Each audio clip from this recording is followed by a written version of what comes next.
Welcome today. Welcome to module 3 of our beginners mentorship class. And you have made a very big step by going through these routes to understand some major things when it comes to forex trading, because these things are very important. If you don't know them, they won't make your journey trading forex will not be a good one, because trust me, I've met traders that do not even know some of these things that we are putting together. But if you ask me, how does this now add to my advantage or to my shot at making money in the forex industry? It does a lot, because you are going to be taking it gradually. By the time we get to week 3, before week 4, you will be very ready to dive into the part of analyzing the market, or even executing a trade and developing a strategy for yourself. All right, so let's get to it. Today we are going to be talking about currency pairs, quotes, and pips. Currency pairs, quotes, and pips. Take this as an instance of two people having a conversation, right? Talking with each other, negotiating, and then it gets like very heated or very calm. This one agrees with this one does not agree with this one, things going on. That is what happens in the forex market, right?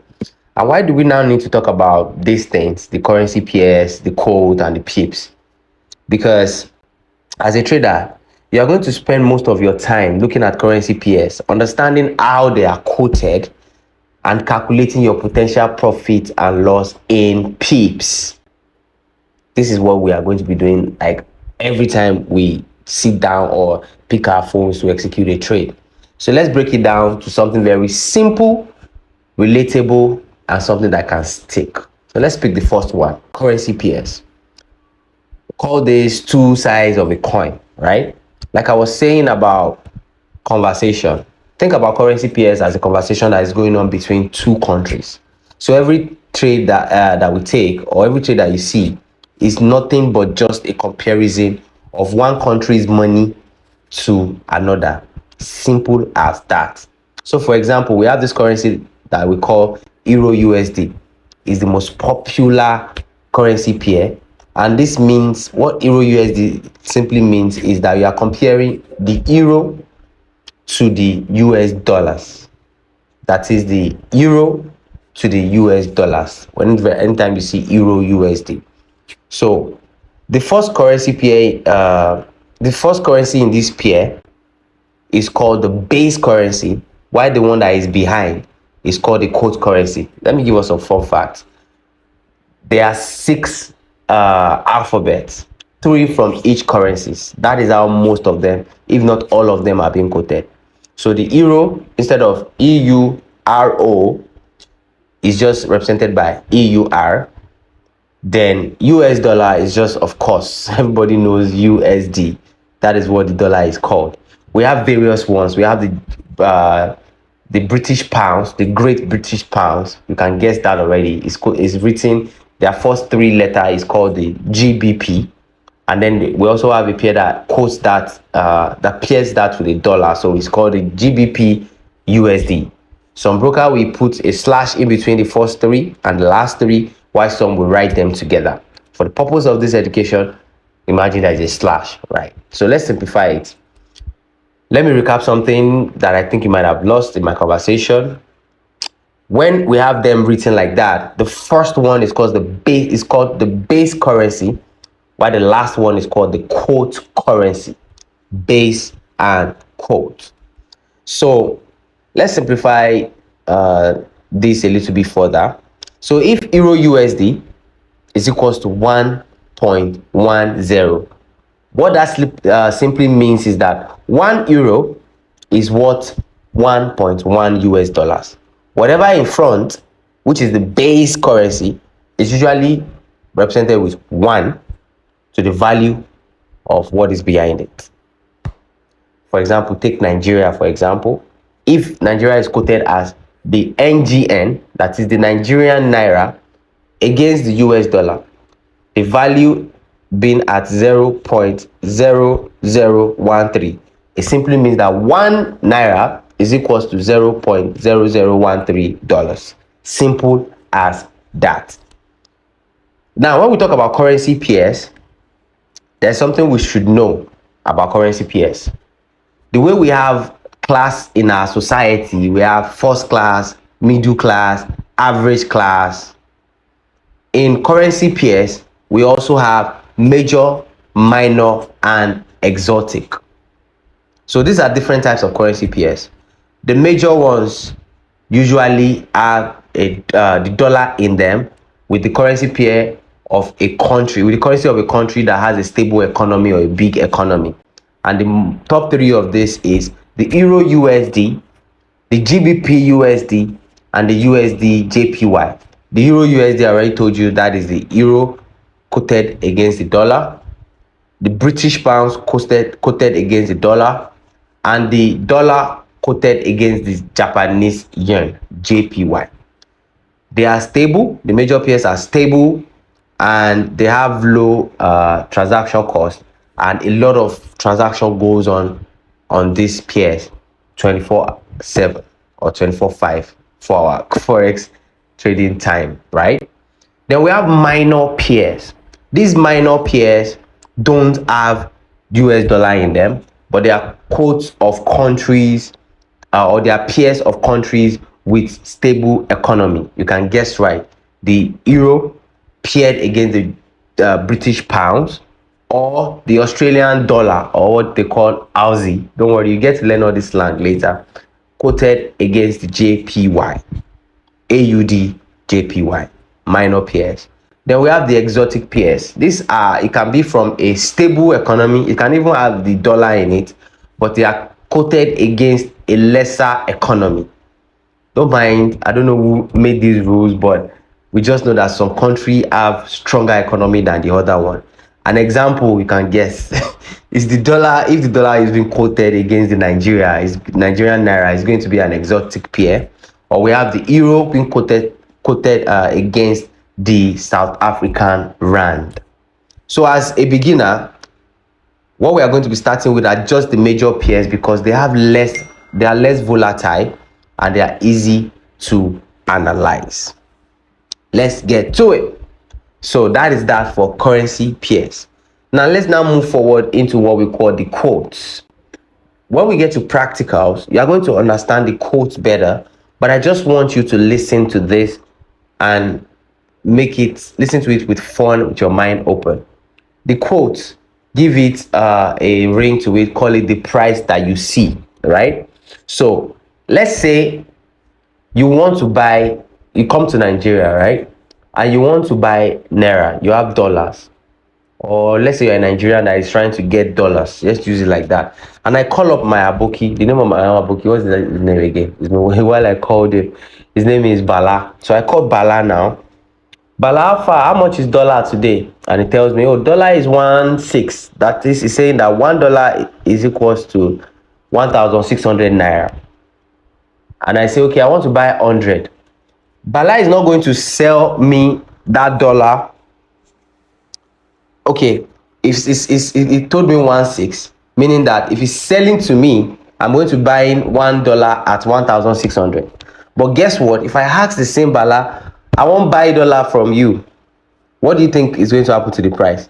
It's not going to sell the dollar to me cheap. It's going to put it at maybe 1,650, right? That means the asking and the bidding. Do you understand what that means? Yes, that is what quotes are when it comes to forex trading. That is what it means. All right. So currency pairs are quoted with two prices: the bid and the ask. For the bid, the price at which you can sell the base currency, and for the ask, the price at which you can buy the base currency. So for example, if Euro USD is the bid and the ask is 1.1010 and 1.1012. The 1.1010 is the bid price. The 1.1012 is the ask price. Don't get lost in this. I have the transcript written down in the description. But the explanation I gave about the bid and ask price, consider Bala as our broker. So anytime I want to execute a trade, they are ready to sell. Allow me to sell at this price, allow me to buy at this price.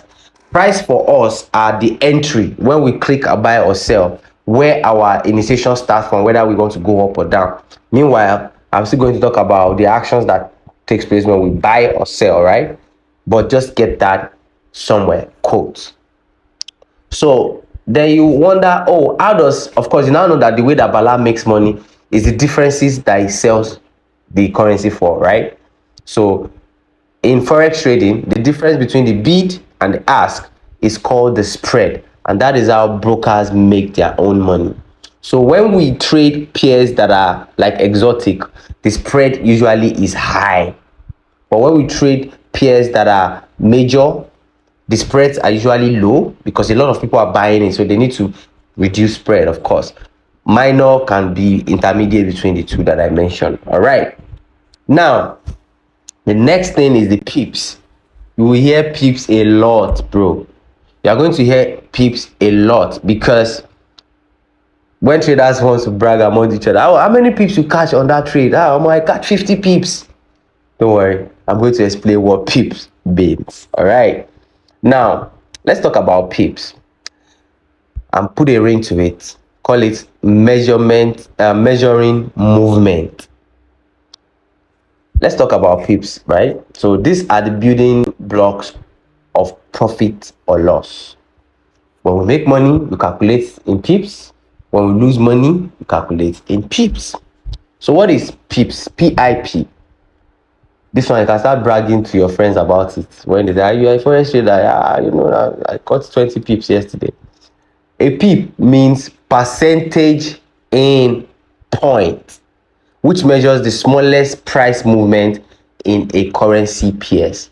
So, in module one, I was telling you about how we make money is just find the differences between currency. When the currency moves from here to here, the difference of when the price was maybe on 2 and it moves to 10, that movement, that from that 2 to 10 is the pips. That's the pips. We don't measure in centimeter or meter or kilometer.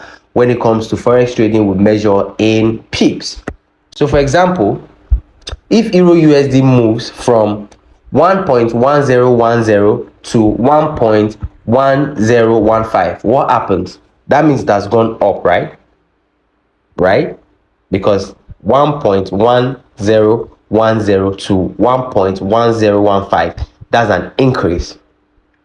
For a trader, don't worry about increase or decrease. Your own needs to be on the right side of the market, right? So if it goes that way, it has increased. That is a 5 pip movement. How did we arrive at that? You see those last four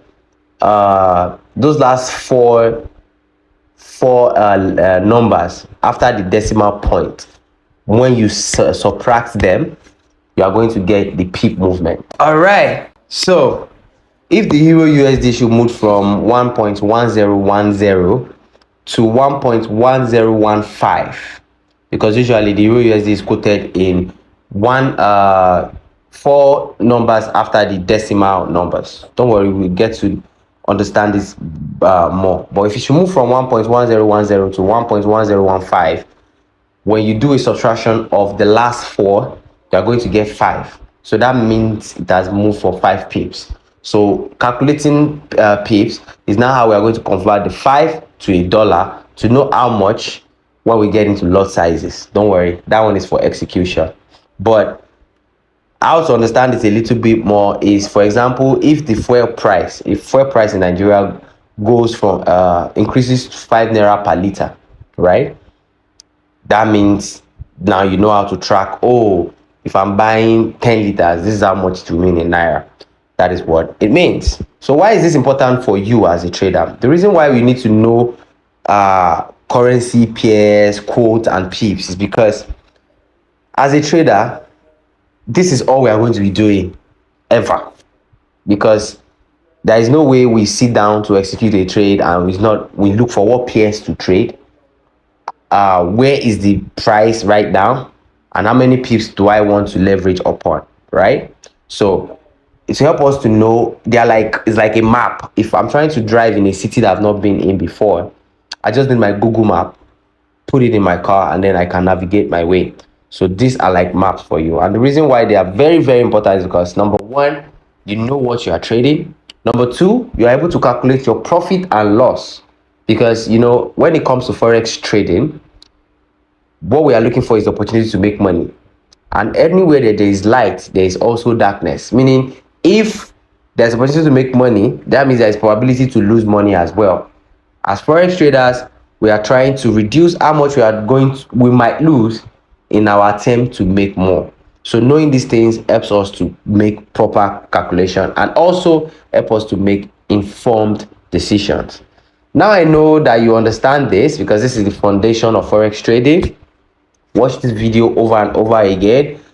Google some of them. I will send additional links of where you can read what is related to this, so you see how it is written somewhere else, so that you not be like our mentor is just giving us stories, right? I didn't make any of this up. These are institutional things when it comes to forex trading. The next module, we are going to be talking about leverage, margin, and lot sizes. Now, trust me, this is getting way more interesting because these are the tools that is going to amplify your trading power and also to understand what risk are in it. The purpose, yesterday I was thinking to myself that why does somebody need this beginner class? You see, a beginner class is where you know if you are going to go all the way with trading, or you just be like, no, this is not for me. But I'm going to supply you with all to decide if you are going to move to the next level of things. But I'm sure in 6 weeks, what you would know will be substantial enough for you to make that decision. But I would really love that you make the decision to become a forex trader. You're already a forex trader for taking this course, and I am rooting for you.